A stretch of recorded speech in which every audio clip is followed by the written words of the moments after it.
कभी भी ऑनलाइन उन अज्ञात स्रोत की वस्तुओं को ना खरीदें, क्योंकि आप बिल्कुल भी नहीं जानते कि इस वस्तु के पीछे वास्तव में क्या रहस्य छुपा हुआ है।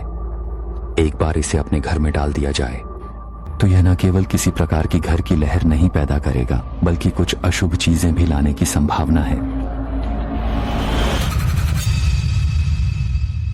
यह घटना इस साल के मई महीने में हुई थी। उस समय मैं और मेरे बॉयफ्रेंड एक किराए के छोटे अपार्टमेंट में रहते थे। हमारा रिश्ता हमेशा अच्छा था, हालांकि हम दोनों अपने अपने करियर में व्यस्त थे, लेकिन जीवन हमेशा ही समृद्ध और व्यवस्थित रफ्तार में चलता रहा। हमने सोचा था कि यह शांत जीवन हमेशा के लिए जारी रहेगा। हालांकि एक दिन अचानक आई तेज बदलियों की वजह से हमारा महत्वपूर्ण कार्यक्रम बाधित हो गया। चूंकि मकान मालिक के घर में आर्थिक समस्याएं आ गई थीं, उन्हें हमारे वर्तमान किराए के घर को बेचना पड़ा। हालांकि उन्होंने मुआवजे के तौर पर एक WAUA दिया, लेकिन अचानक घर बदलने की जरूरत से हम कुछ परेशान हो गए थे। मैं और मेरे बॉयफ्रेंड ने जल्दी आसपास के कुछ घर देखना शुरू किया, लेकिन हम लगातार ऐसा नहीं पा सके हैं जिससे हम दोनों संतुष्ट हों।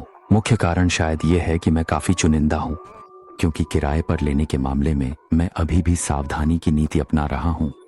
इसीलिए मेरी आवश्यकताएं बढ़ गई थीं। मुझे ऐसे घर पसंद नहीं हैं जो लंबे समय तक किराए पर हों। मुझे चिंता है कि रहने से वातावरण अच्छा नहीं रहता, क्योंकि घर बदलने का समय बहुत जल्दी था और साथ ही मेरा बॉयफ्रेंड स्वभाव से ही उतावला है। अंत में हमने निर्णय लिया कि हम हींग इलाके में एक ऐसा घर चुनेंगे जिसे वह पसंद करता है। ईमानदारी से कहूं तो यह घर पूरी तरह से मेरी अपेक्षाओं पर खरा नहीं उतरता। चूंकि मकान मालिक बहुत जल्दी में था, तो मुझे मजबूरी में ही सहमति देनी पड़ी। यह घर लाफ्ट जैसी छोटी अपार्टमेंट है। पिछले किराएदार एक शिक्षक जोड़ा था। उन्होंने यहाँ लंबे समय तक रहे, इसलिए घर पुराना और टूट फूट का हो गया था। कई लोग किराए का घर अपना घर नहीं समझते और उसे ठीक से बनाए नहीं रखते, इसलिए इस घर को गंदा कर दिया। हम केवल जल्दी से थोड़ा साफ सफाई कर सकते थे, फिर हम अंदर चले गए। लेकिन इस नए किराए के घर में आने के बाद से चीजें कुछ असामान्य होने लगी। घर में आने के कुछ ही समय बाद मुझे अक्सर मन में बेचैनी महसूस होने लगी और मेरा स्वभाव धीरे धीरे चिड़चिड़ा होने लगा। शुरू में मुझे लगा कि यह केवल मानसिक समस्या है, लेकिन समय के साथ मेरी समझ और अनुभव ने यह एहसास और अधिक स्पष्ट रूप से सामने लाया। जीवन अचानक कम सुचारू प्रतीत होने लगा और काम में भी लगातार समस्याएं उत्पन्न होने लगीं। लेकिन सबसे उल्लेखनीय बदलाव यह था कि मेरा और मेरे बॉयफ्रेंड का संबंध तनावपूर्ण होने लगा। मूल छोटे विवाद क्रमशः बढ़ते गए और झगड़े अधिक बार होने लगे, यहाँ तक कि हम एक दूसरे से कहे जाने वाले शब्द भी अधिक चोटिल करने लगे। एक रात हमने कुछ तुच्छ मामले पर फिर से बड़ी बहस की। गुस्से में वह इंटरनेट कैफे गया और आधी रात 2 के बाद ही अपने घर सुरक्षित रूप से लौट आया। उस समय हम 12वीं मंजिल पर रहते थे। वह लिफ्ट का उपयोग करता था। जब लिफ्ट ठीक दूसरे मंजिल तक चढ़ रही थी तो दरवाजा अचानक अपने आप खुल गया। वह चाहे कई बार दरवाजा बंद करने का बटन दबाए, लिफ्ट का दरवाजा सहयोग नहीं कर रहा था। वह थोड़ा हैरान था और अवचेतन रूप से लिफ्ट से बाहर निकल गया। तभी उसने गहन ध्यान से देखा कि लिफ्ट के बाहरी बटन की कई बत्तियां रात के समय लगातार झिलमिला रही हैं।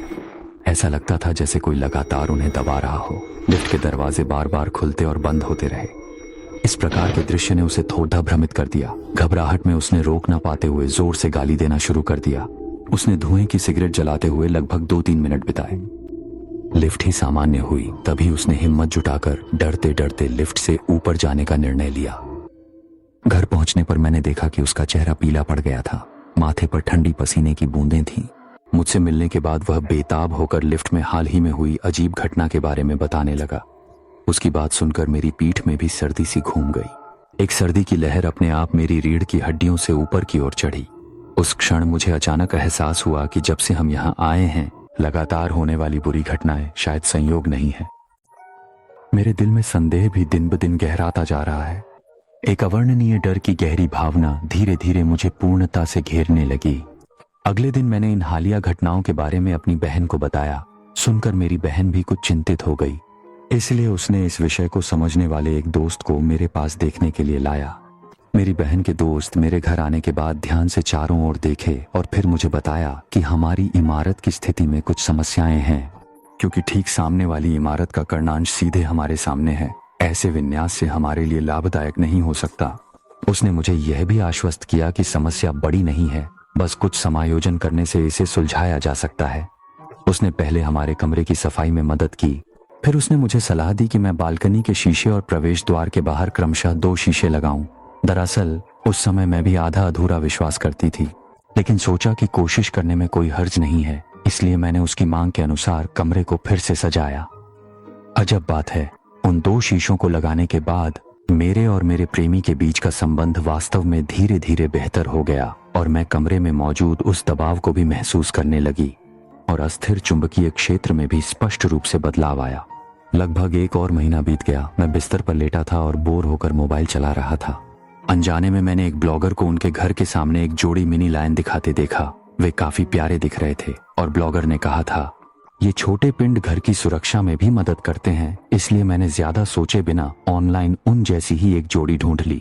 फिर मैंने बिना हिचकिचाहट ऑर्डर दे दिया। खरीद कर लाने के बाद उन्हें दरवाजे सामने रख दिया।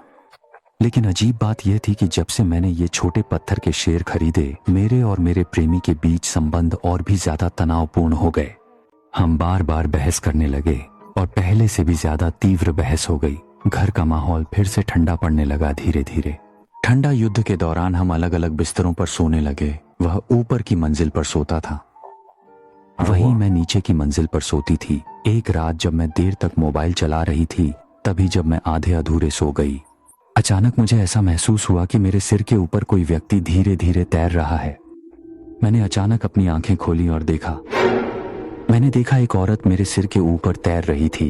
वह काले कपड़ों में डूबी हुई थी। उसके लंबे बाल बिखरे हुए थे। उसके चेहरे पर अत्यधिक विकृत अभिव्यक्ति थी। वह बिल्कुल डरावनी फिल्म के किसी पात्र की तरह दिख रही थी। उस समय मैं इतनी डर गया था कि मेरा शरीर कठोर, खोपड़ी सुन्न हो गया, हिल न पाया और आवाज न निकाल सका। तभी मुझे अचानक यह गहरा एहसास हुआ कि शायद मैं भूतों द्वारा दबा दिया गया हूँ। दरअसल इतनी उम्र में पहली बार ऐसी स्थिति का सामना करना पड़ा। चूंकि मैं आमतौर पर डरावनी कहानियां पसंद करता हूँ, इसलिए निपटने के कुछ तरीके जानते थे। इसलिए मैंने अपनी आंखें बंद की और मन में मंत्रों का जाप किया। फिर वीडियो में सीखा हुआ अनुसार जोर से अपना बड़ी अंगूठा हिलाने लगा। धीरे धीरे मेरे हाथ और पैर में संवेदना वापस आने लगी। मेरा शरीर बाधाओं से मुक्त होता प्रतीत होने लगा और जब मैंने फिर से हिलने का अनुभव किया, बाद थोड़े ही समय में मैं फिर से धुंधलेपन में सो गया। अगले दिन मैंने यह बात अपनी बहन के दोस्त को बताई। सुनने के बाद उन्होंने कहा कि छोटे पत्थर के शेर घर में आसानी से नहीं रखने चाहिए और लोक कथा अनुसार महापुरुष इन्हें सुरक्षा के लिए रखते हैं। छोटे गुरु ने कब्र की रक्षा करते हुए सलाह दी कि मैं उसे जल्दी खत्म करूं और कॉलोनी के बाहर सड़क किनारे ले जाऊं। उनकी सलाह सुनकर मैं ऐसा किया। फिर मैंने छोटे शेर को कॉलोनी के मुख्य द्वार के बाहर फूलों के बेड के पास ले जाकर उनके कहे अनुसार उसे संभाला। बाद में मैं और मेरे बॉयफ्रेंड अंततः अलग हो गए। मैंने भी उस घर को छोड़ दिया, लेकिन आज तक मैं सोचने से खुद को रोक नहीं पाती। मूल रूप से संबंध में कुछ राहत थी। क्या यह इसलिए था कि उन छोटे शेरों ने संचार को बिगाड़ दिया, जिससे हम अंततः अलग हो गए, या फिर उस घर में ही कोई समस्या थी? जब भी मैं उस समय की स्थिति को याद करती हूँ तो मुझे लगता है कि उस रात मेरे बिस्तर पर जो औरत तैर रही थी, शायद यह केवल रास्ते से गुजरने वाला आत्मा था जिसने मेरे घर के सामने के शेर को देखा, जैसे उसे स्वागत मिला हो सकता है उसका मेरे प्रति कोई दुर्भावना नहीं थी।